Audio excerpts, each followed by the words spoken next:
an honor. And it's an honor to lift our voice and sing To the living God. to the living God. No one can deny No one can deny that Jesus Christ. Jesus Christ is the Most High. Let's go, let's go, let's go, let's go, let's go, let's go. So,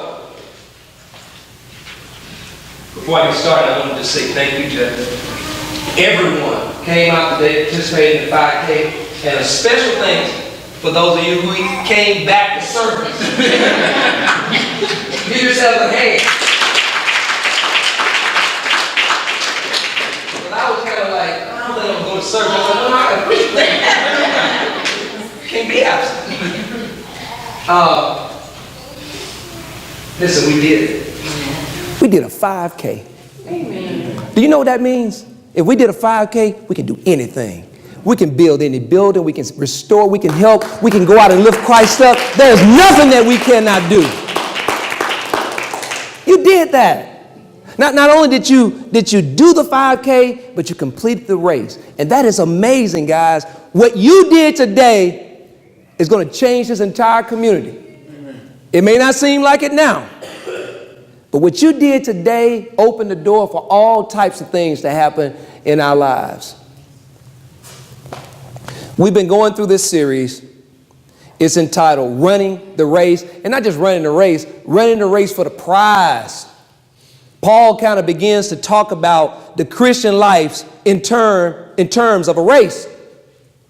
He says, hey, we're all out there running a race, and our goal is to get the prize.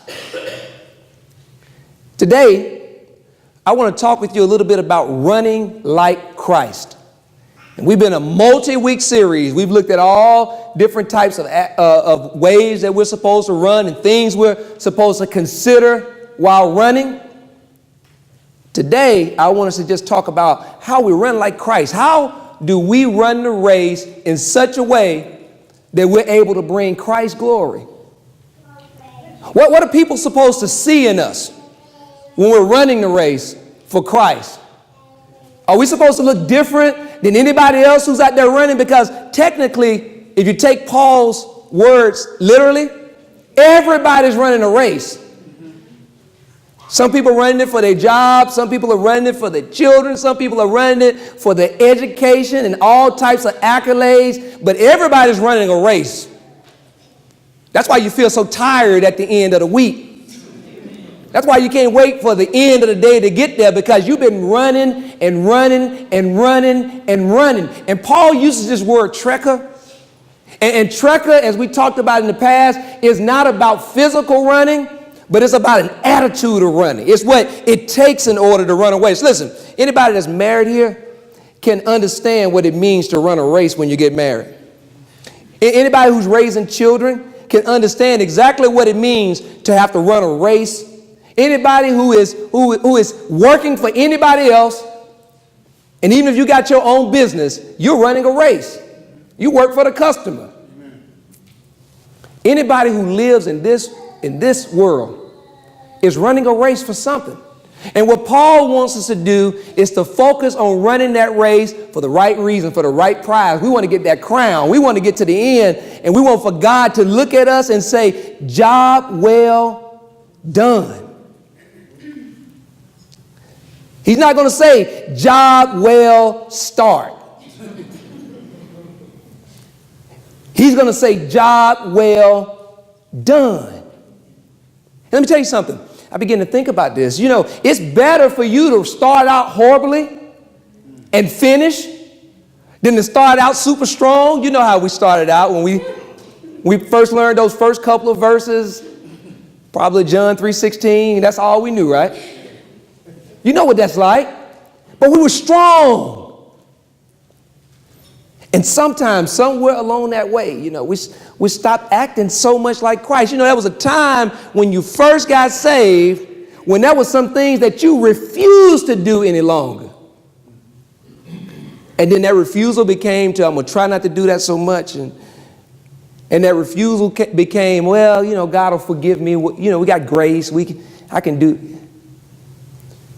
And what I want to do today this is my 100% goal, is to get you to reverse your thinking. I want you to understand what it means to run a race like Christ. I don't want you no longer falling for this stuff that you see on TV. Listen, the same people who are producing the news and the same people producing all the documentaries and all the good stuff on TV, those same places produce the Kardashians.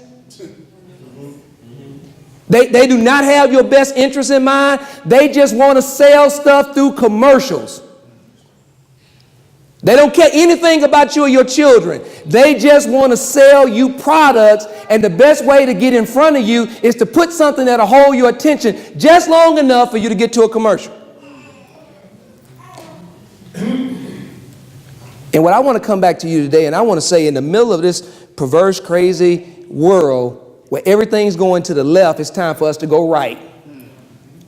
It's time for us to run the race, not like the mayor, not like the president, not like that uncle that made it and got that big house and you're like, yeah, I want to.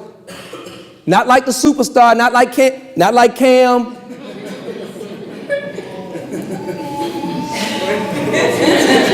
None of that.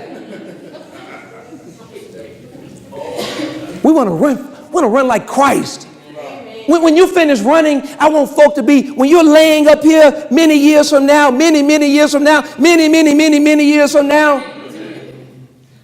I want folk to be around here talking about how much of a Christian you were, how much of a disciple of God you were. I want your children to be talking about daddy and mama in a way that brings God glory and brings you glory. I want you to have your crown.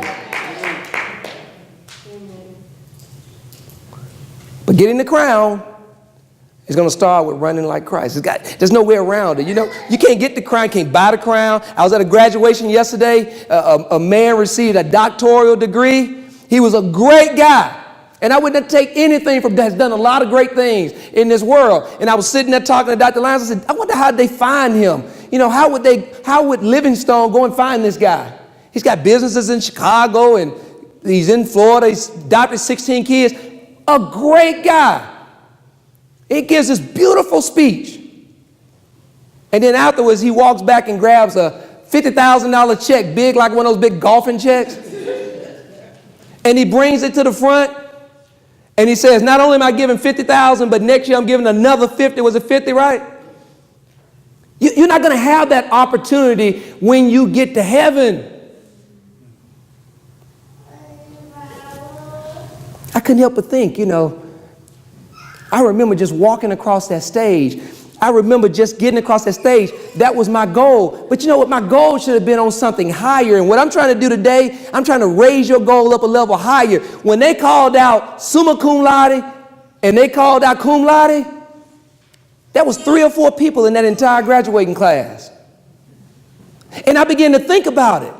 I could have done that if my goal would have been higher.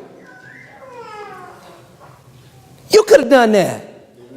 All of us could have done that if our goal would have been higher. My goal, you know, was not to get kicked out. One point to get off academic probation. One point was to make it back in the fall. We had these things called statistics. It was statistics, right? People who didn't come back in the fall, and it was high. And with goals that low in life, I am amazed that I made it through.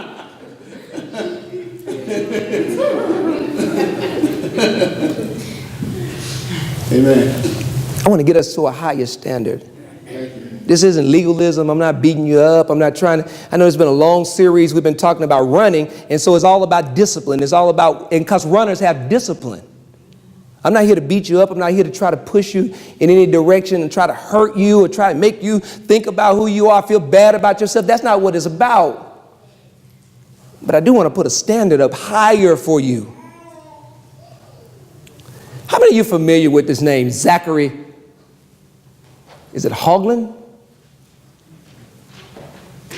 Zachary Hoagland. He was in the news in October, around about the middle of October. I came across an article on him. Now check this 17-year-old guy out. He's running for his cross-country team. 17 years old in Iowa, running cross-country. He wins his senior year. He wins the race. He crosses the finish line. He's won the race. He's won this. he's won the championship. He looks behind him, and the guy that was running with him the whole time, laying down on the ground just before finish line. He turns around to everybody and says, is anybody going to go help this guy? Nobody moves. Nobody says anything. Everybody just looks back at him. He walks back past the finish line to where this other young man, one of his fiercest competitors, somebody he's been running against every year that he's been in high school, 4 years, and he helps this guy up and across the finish line. That's running for Christ, isn't it? Now check this out. What if I told you that because he did that, and knowing because he did that, he would be disqualified, lose his championship, and his senior year never have a chance to get that championship again? Not only would he be disqualified from that race, not only would he lose his championship, but he would be disqualified from even running in the state championship. What if I told you that even knowing all that, he went back and picked this guy up, got him across the finish line? Well, if I told you that, it would be the truth. This is a real story. This happened. And a 17-year-old boy gives us the example of what it means to run like Christ. Running like Christ is about running for something greater than yourself, greater than your own accolades, greater than your name in print, greater than the trophies that they'll give you. It's about running for something that is far greater than anything that you have inside of you. I want to ask you a question. How many of you could do that? How many of the Christians in this room right now, honestly, could do that? Could know that if you did an action that you didn't have to do to help somebody else, that it could disqualify you, make you lose some, make you give up some, make you lose your job, standing up for somebody at work who's being mistreated, you stand up for them, and then you do that knowing that you might and probably will lose favor with your own boss? How many of you could do that in your marriage? Seeing your wife or your husband there and knowing that the thing that's going to help them get across the finish line will require you to give up all of who you are. What about your children? Could you do that? You know, we're taught not to be buddies with our children and all that kind of stuff. How'd that get us, our last generation?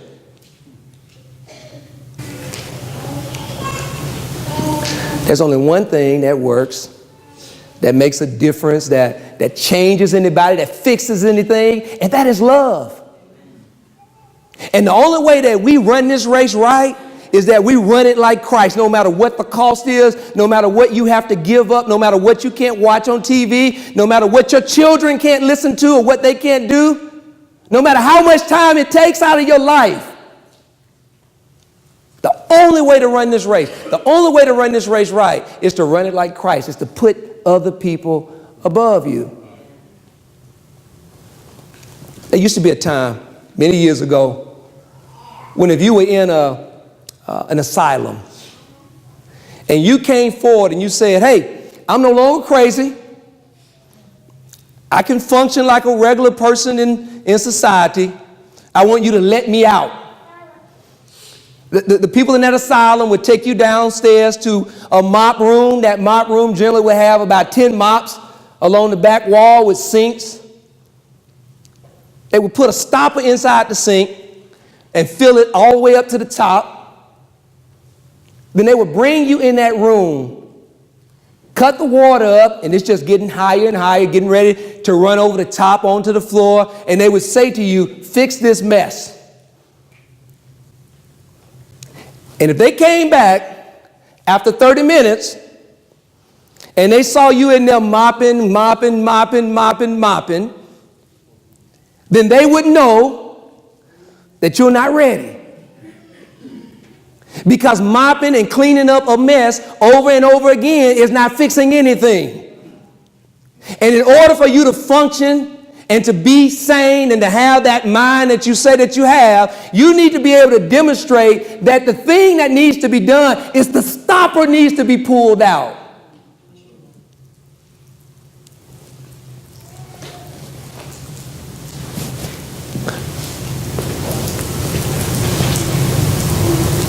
when we say that we're born again believers of Christ, that we're all in for Christ, and yet and still we're walking around in our marriages and just mopping up mess that we're creating, and we're walking around at work and just mopping up the mess that we're creating, and we're walking around with our children and we're just mopping up messes all the time. Do we really mean what we say? Are we really ready to run like Christ when all we do in every situation is pull out the mop? Married folks, we've been mopping too much. Single folks, we've been mopping too much. Children, we've been mopping too much, doing the same things over and over again, not fixing the problem, not looking for the solution, not removing the stopper. I want to ask you a question. What is the stopper in your life? What is the stopper in your life? What is the thing that stops you from being everything that you're to do, from operating your mission? You know you're supposed to be in your mission. You know what God called you to do. You know what's right. What is the thing that is stopping you from doing the thing? What is the thing that's making you pull the mop out in your life? What's the thing that's making you pull the mop out in your marriage? What's the thing that's making you pull the mop out with the kids? You know, over and over again, just mopping, nothing getting done. Paul comes to Philippi. Now check this out. Philippi is just like America, because Philippi was this big place where trade was happening. And you know, wherever money is being made, there are no rules. Let me say that again. Let me say it another way. When the people up here making money, they really don't care what y'all doing down here. Y'all can kill each other and steal from each other and just don't touch one of theirs. What else happens in Philippi is there's a plethora of religions. There's all kind of worship going on in Philippi because there are no rules, there's no standards, there's no morals, there's no direction. The direction is money. And so Paul is sitting in a cell somewhere. Think about the cell now. It's an amazing thing. These cells would have been on top of each other. There's no drainage system. Whatever the person up above you does, you get. Paul is sitting in a cell, more than likely chained to a Roman officer. And he receives word on all these churches. Some are being persecuted. Most are being persecuted. People are being killed. All these bad things are happening to people. And all of a sudden he gets word from Philippi. What's wrong in Philippi? That's one of my favorite churches. What's wrong there? I thought persecution wouldn't be much because it was an everything gold kind of place. And they come to Paul and they say, no, it's not persecution. They can't get along with each other. They don't know how to deal with each other, how to talk to each other, how to solve problems between each other. We getting people getting divorced, and we getting people walking away from church because they can't get along with each other. And can you imagine how that news had to feel to somebody who had dedicated their life, literally getting ready to lose his life for the church? And Paul writes back to the church in Philippi. He says, if then, I like that, an if then statement. What he's getting ready to say is if yes is the answer to all these questions, then I want you to do something else. He says, if then there is any encouragement in Christ. So the first question is, are you encouraged by Christ? Do you believe in him? Do you believe in his power? Do you believe that he can make a difference in your life? He says, if any consolation of love. Do you love? Do you love your wife? You know, I ask Angela that sometimes. I ask Sloan that sometimes when they're fussing with each other. I said, now, do you love your brother? Do you love your sister? Then don't talk to them like that. Don't treat them like that. He says, if any fellowship with the Spirit. Okay, let's just say that you can't get along with the people. Do you love the Spirit, the Holy Spirit? Do you have fellowship? Have you been called by God? Have you accepted Christ into your life? If there is any affection and any mercy, then fulfill my joy.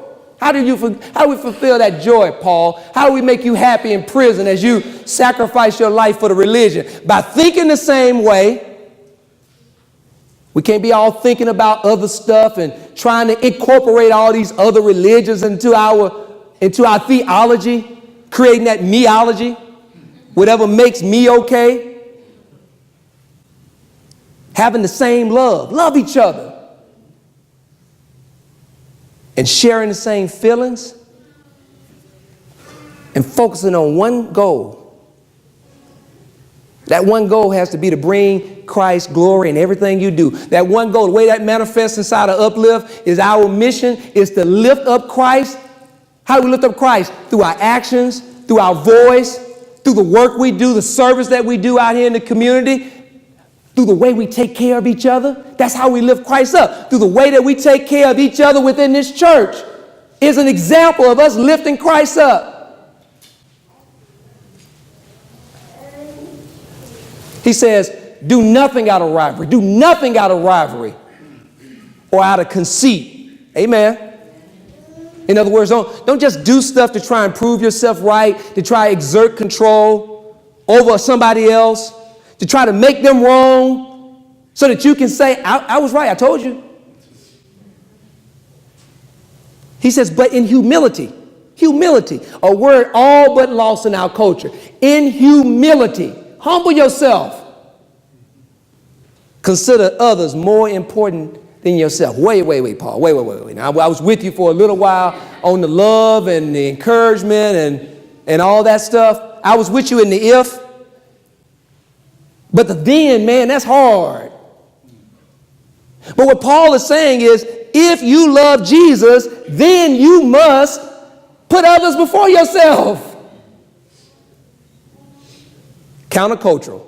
Absolutely different from everything that you have been taught your entire life. You've been taught to be number one, to forget about everybody else, to cross the finish line and let that guy lay there. And if he dies, that's on God, right? Because only God I couldn't have done anything.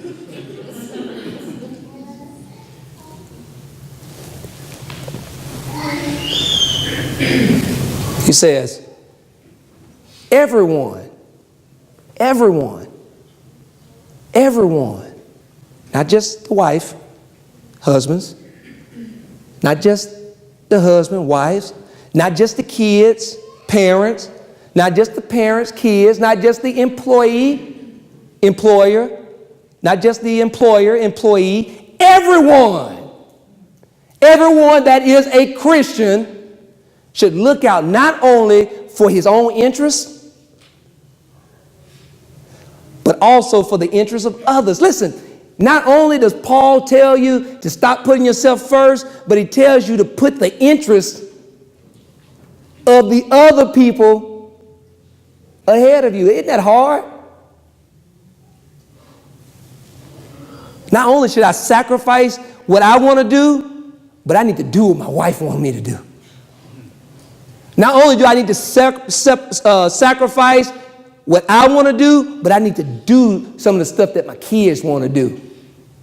Not only do I need to stop doing and sacrifice what I'm doing, but I need to actually do some of the stuff that my sisters and my brothers and my best friends and all those people that God has put around me in ordained relationships, I need to do some of the stuff that they want to do. You ever had a friend that he was just your friend when y'all were doing what he wanted to do? You know anybody like that? Look forward. Everybody look forward. See, this meology thing is wonderful. And many people interpret the Bible to be a book of meology. God's going to bless me. He's going to take care of me. He's going to send things my way. He's going to open up one and for me, all for me. When I get to the mall, God's going to give me the front spot, parking place. He's going to let me over in traffic. He's going to, my wife and my husband, he's going to cook for me or she's going to cook for me. They're going to work for me.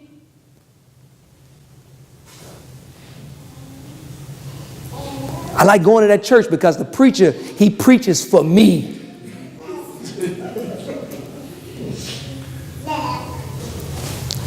And what Paul is saying is, it's not about you. Not if you want to be with Jesus. It's not about you.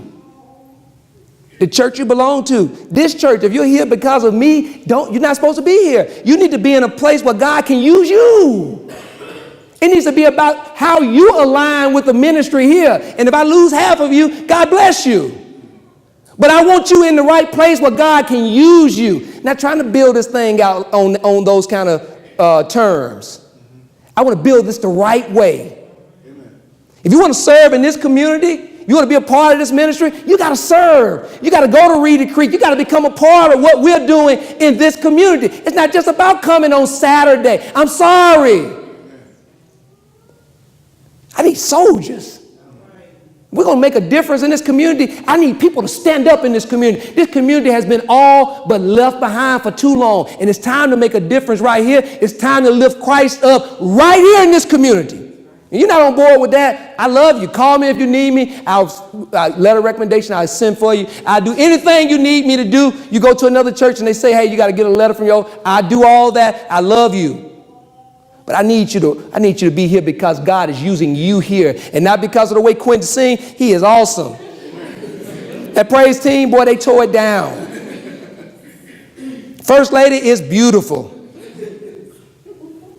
But the reason why you need to be here is because God has called you to this area to do some work.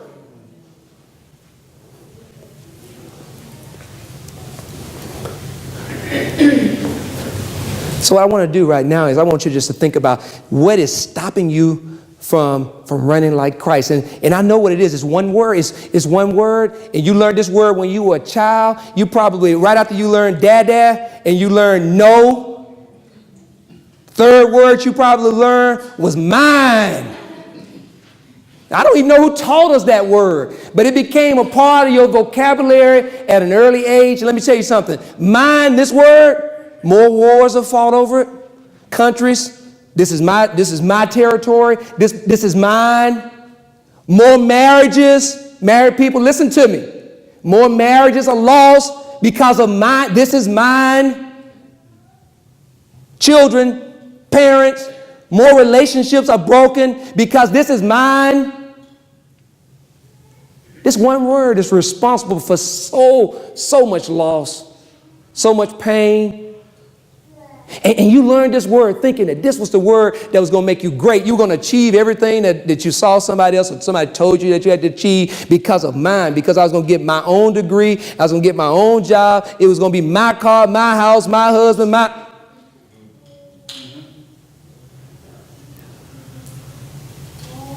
What if Christ thought like mine?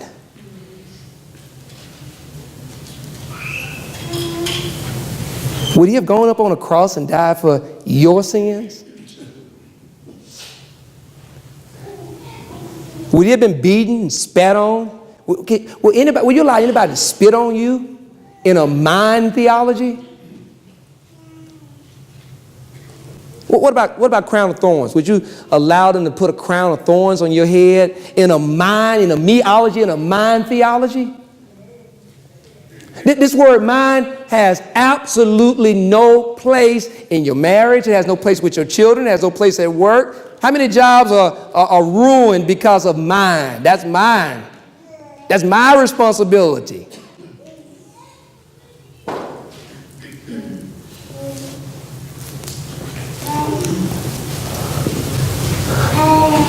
How do you remove the stopper? How do we get rid of the stopper? What we identify, and I hope that God has been just speaking to your heart about whatever it is that is the stopper in your life, whatever it is that's stopping you. Listen, the stopper stops you from running like Christ. All those mind things. See, mind things become a mindset. Paul says to make your own attitude that of Jesus Christ. You remember earlier we were talking about putting the standard way up high? It don't get no higher than that. Paul says make your own attitude. Everything that you do needs to be thinking, you need to be thinking, what would Christ think about this? Would Christ do this? Everything that you do. He says, who existing in the form of God did not consider equality with God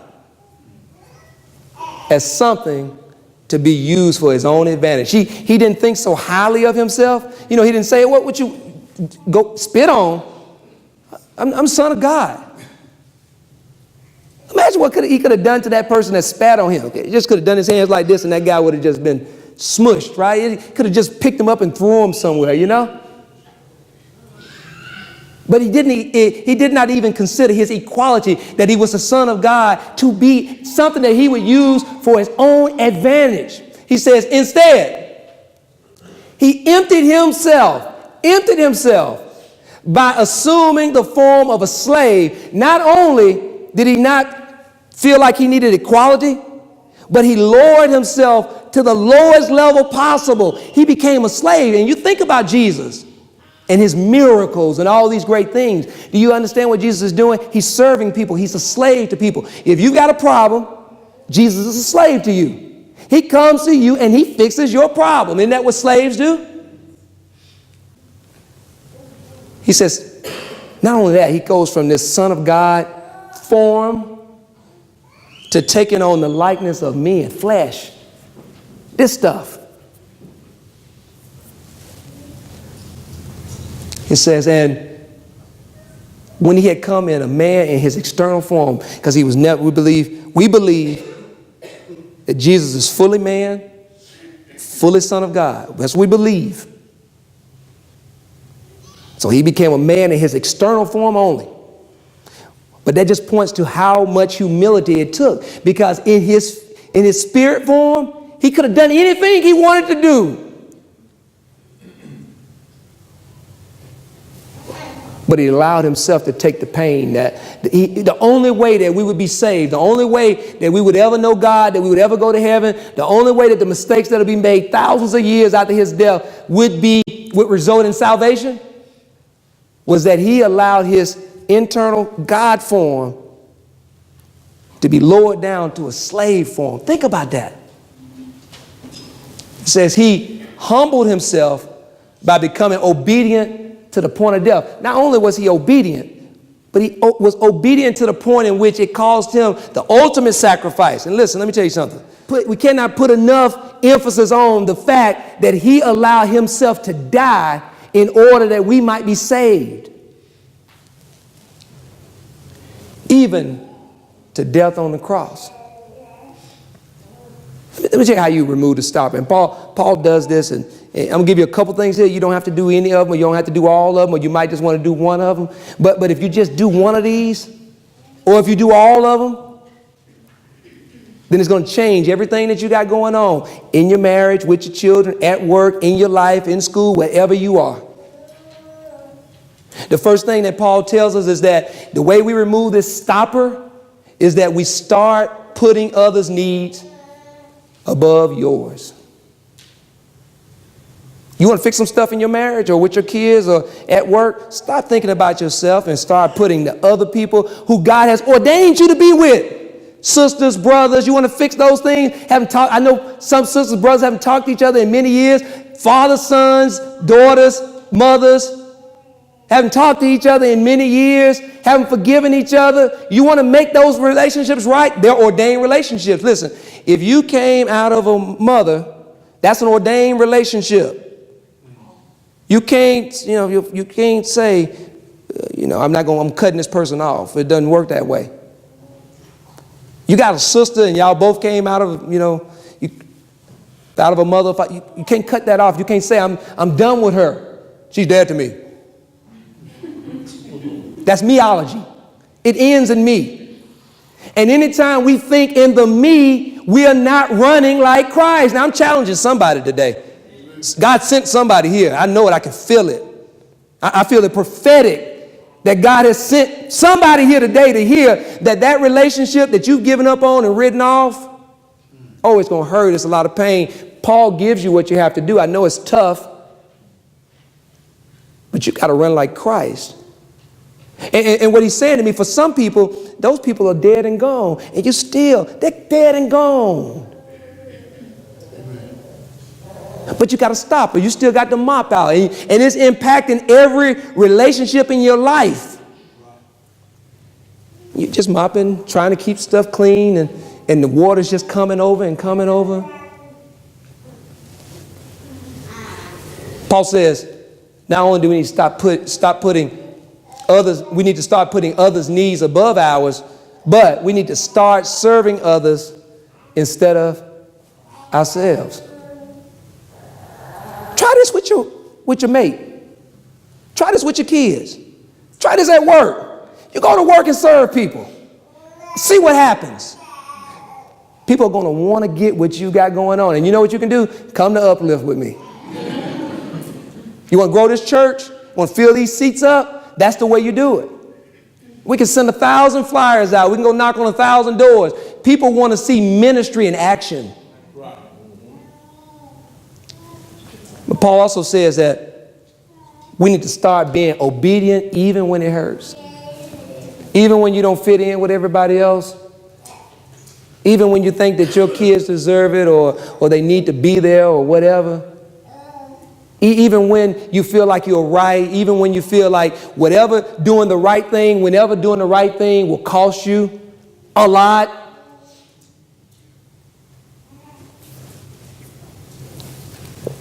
We need to start being obedient. Listen, there is nothing above obedience to God. God says, I like obedience over actual worship. Even that praise and worship that we have fun doing and we feel like we're giving God everything, and we are worshiping him and we're giving him our all. You know what God likes the most? He likes obedience. You want to make me proud? You want to make me feel good from heaven? Be obedient. Is that what he told Saul?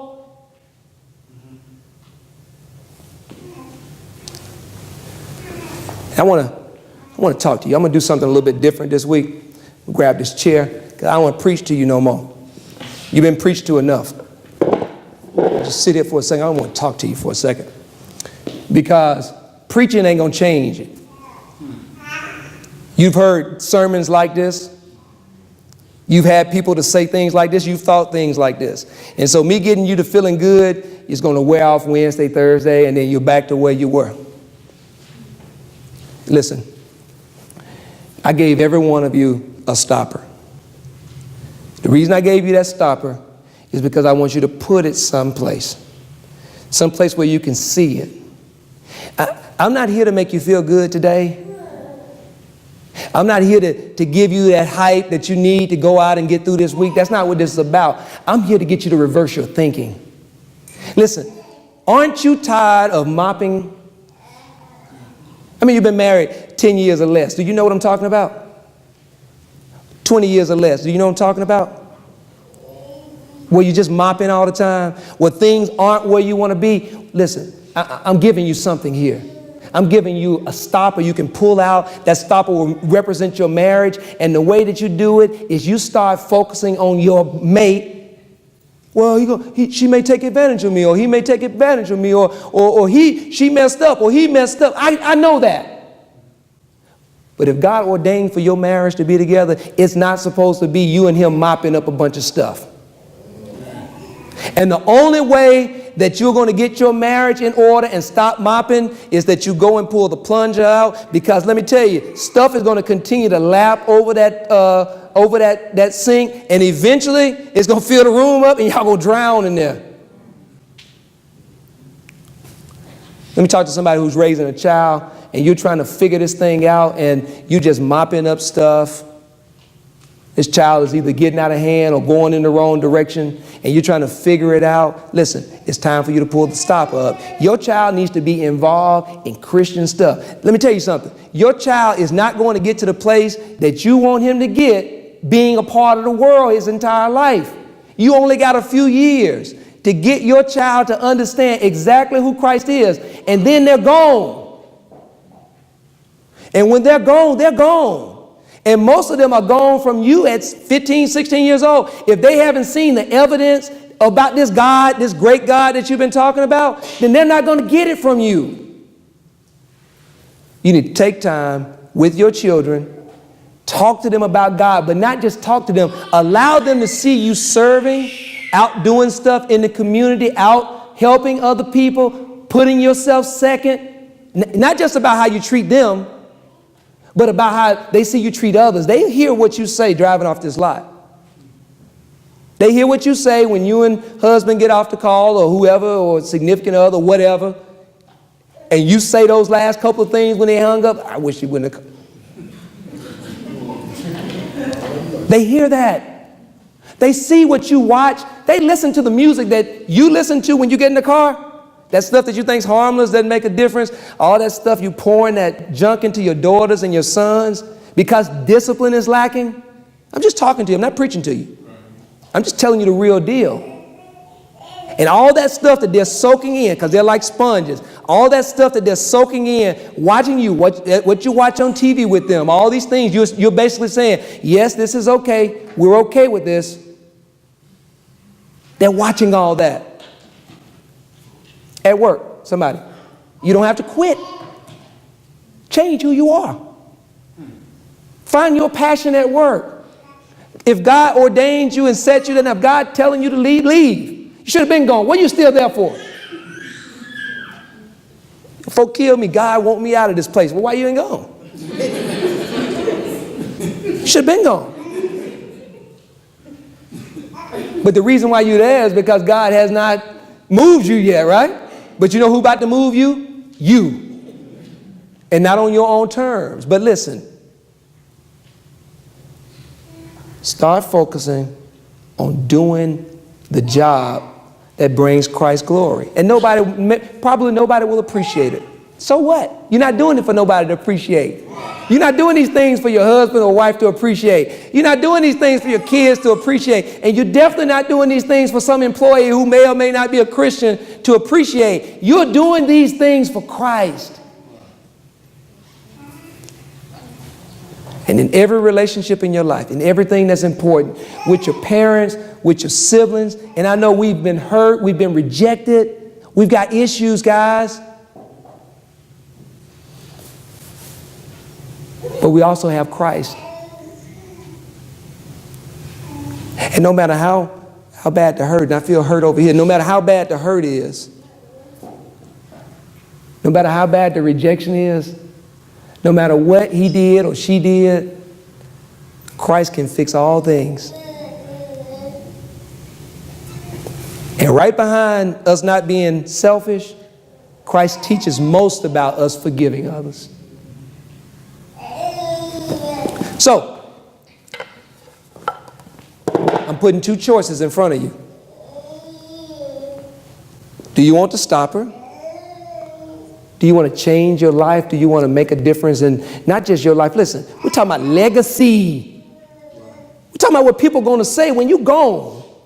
We're talking about them 4 people that come up here and they talk about, oh yeah, he was a great guy. We used to always get drunk and watch the game. And you've been to those funerals when everybody came up, had a joke because they really didn't have anything great to say. And every piece of their life reflected back to not being a Christian. And you've been to those places where everything everybody said from the front door to the back door, and for 10 or 15 years afterwards, and the pew they got named after them, and everything that you see in their children was about Christ.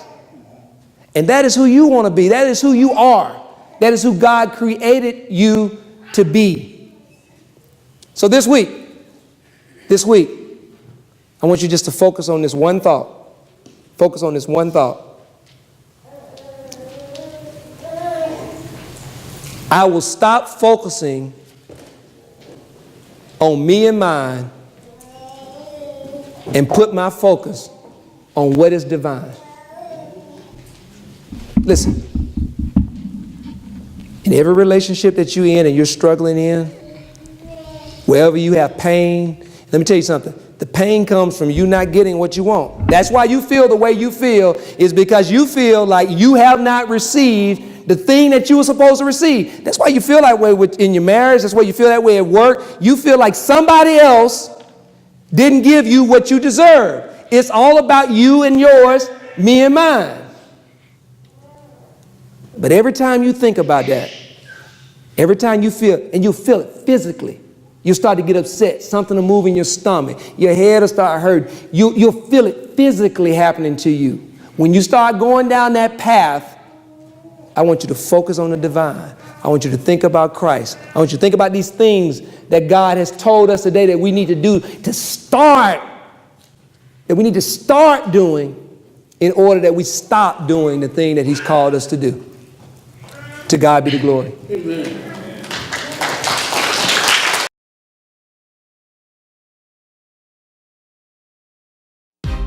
Here we stand in the presence of our Savior. It's an honor And it's an honor to lift our voice and sing to the living God. to the living God. No one can No deny one can deny that Jesus Christ Jesus Christ